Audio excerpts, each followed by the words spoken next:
These are the moments when the thin blue line is pushed to its limits. Police officers under attack, forced to make split-second decisions to protect innocent lives. This compilation reveals the raw reality of criminal confrontations, where justice is tested in the heat of the moment. From heart-pounding pursuits to life-or-death standoffs, every scene highlights the bravery and split-second decisions of law enforcement. Let's begin with the most dramatic one. Don't do it. Leave it. Leave it in there. Put it down. Drop it. Where's Perez? Drop it. Oh, you just hold traffic. It all started with a chilling 911 call. A man in a parking lot, armed and dangerous. The voice on the line, trembling yet calculated, described the scene with eerie precision. This was no random call. This was a setup. On May 18, 2024, at exactly 8:35 a.m., Greensboro police officers were dispatched to the 3000 block of Lawndale Drive. Officer Perez arrived, his patrol car screeching to a halt in the apartment complex's parking lot. The tension was electric. And then, like a scene straight out of a nightmare, Gerald Pinckney appeared. How are you? Come here. You're not in trouble. Come here.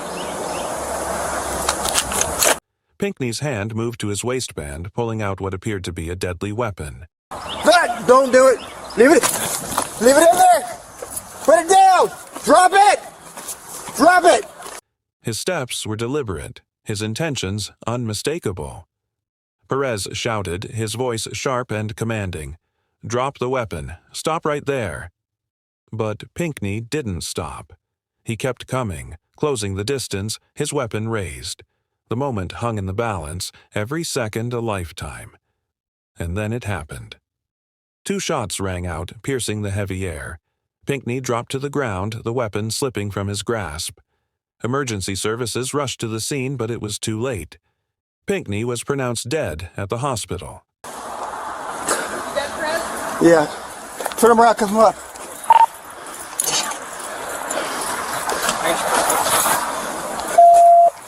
Damn it. Okay. 4 is 3 half. I got it right here. And it was... Back at the scene, investigators discovered the weapon, a black marksman repeater BB air pistol, crafted to look terrifyingly real. But the story didn't end there. The twist?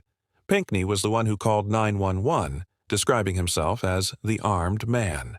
This wasn't just a tragic encounter, it was a calculated act, orchestrated to provoke a deadly confrontation.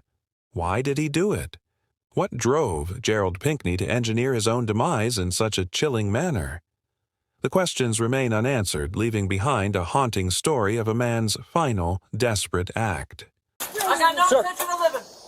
Sir, put down the knife. A man with a knife storms out of a house, screaming he doesn't want to live. What happens next is nothing short of life or death. On the morning of June 26, 2024, chaos unfolded at 2109 Crestridge Road in Greensboro, North Carolina. A distraught grandmother called 911, her voice trembling as she reported her grandson, Titus Kopp, had broken into her home, was ransacking it, and making chilling threats to kill her, her daughter, and himself.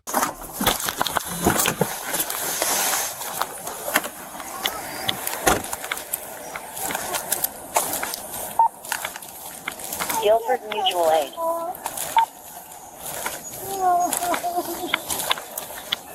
Ma'am, are you all right? What's going on? When Officer Petruzzi arrived, he found the grandmother sitting on the curb, visibly shaken. She explained that her grandson had recently been released from jail and had returned to her home in a violent rage. Armed with a knife, he was threatening to end it all. But there was more. Her daughter was still inside the house. As the officer tried to gather details, they moved cautiously toward the house. Where is she at? He's in my house. He's going in. Who is it?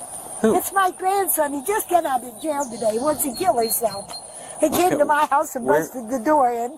He's in there now. He took a knife, stuck in his belly. And I started screaming around. They were to call you. It took a half hour to get you. Okay, so what's his name? Titus Kopp. I'm sorry? Titus Cop. Titus Cop? Yes. Okay. Hey, he needs some help. He got to go there at the hospital or something. I don't know what's going on with him. He's crazy. He had 9 police here yesterday. Took him to jail, let him out this morning. Big mistake. He come to my house and broke the door. So where's your daughter at? She's in there. I want Can you call her somebody. and make sure she's okay? Halfway up the driveway, the situation exploded.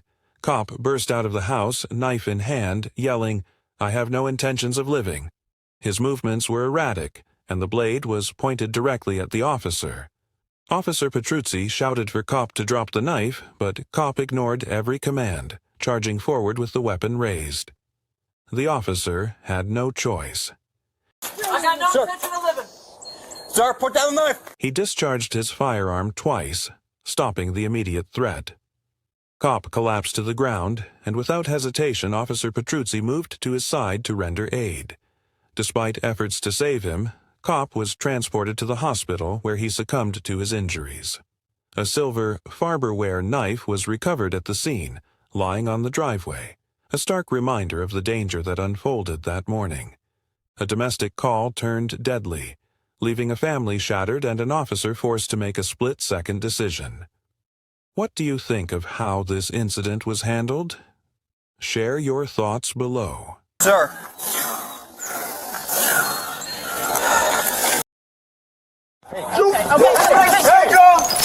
When a man throws a punch at a cop in the dead of night, chaos is bound to follow. What drove him to do it, and how did it all end? It was Saturday, July 27th, 2024, at 1:25 a.m., when things took a dangerous turn at Church and Main Street.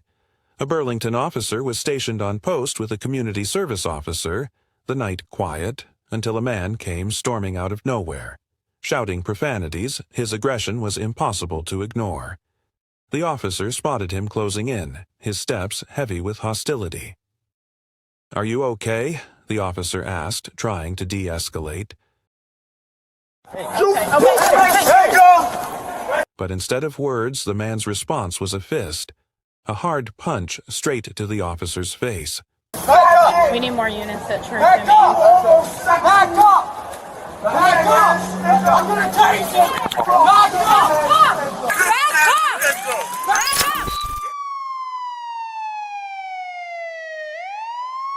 Chaos erupted. The officer stepped back, quickly giving verbal commands. "Stop! Get on the ground!" But the man wasn't backing down. His rage only grew as he moved closer, ignoring every warning. The officer drew his taser and aimed it directly at him. "Stop, or you'll be tased," the officer shouted. But the man smirked and dared him. "Do it. It won't hurt me." The officer fired. The taser probes hit, but the man didn't drop. He stood firm, leaning against a wall, defiant as ever. Backup arrived just in time, and now, with multiple officers on scene, the tension skyrocketed. One officer shifted to her firearm as the man refused to show his hands, keeping one tucked suspiciously at his hip. Another officer prepared pepper spray, ready to step in if things spiraled further. But they had a plan. This wasn't going to end in chaos. With precision, the team took him down in a controlled manner. The man was forced to the ground, his arms pinned back and handcuffed before he could escalate further. Another violent night, another criminal subdued, but not without resistance. This wasn't just a brawl, it was a dangerous encounter that could have gone much worse. On August 25, 2024, at exactly 12:30 a.m., the NYPD responded to a chilling 911 call. At the corner of 103rd Street and 3rd Avenue, officers confronted 62-year-old Mark Kelly, armed and standing outside 1875 3rd Avenue. The tension escalated in seconds. The officers shouted commands, but Kelly refused to back down. With the threat clear, the officers had no choice. Shots rang out, piercing the silence of the night. Kelly collapsed, struck by multiple bullets. He was rushed to the hospital, but it was too late. He was pronounced dead. At the scene, a loaded gun was recovered, confirming the danger that had unfolded. But what pushed Kelly to the edge? And why did it end in gunfire? This isn't just a story of a fatal encounter, it's a deeper look into a night that changed everything. What happened in those moments leading up to the gunshots?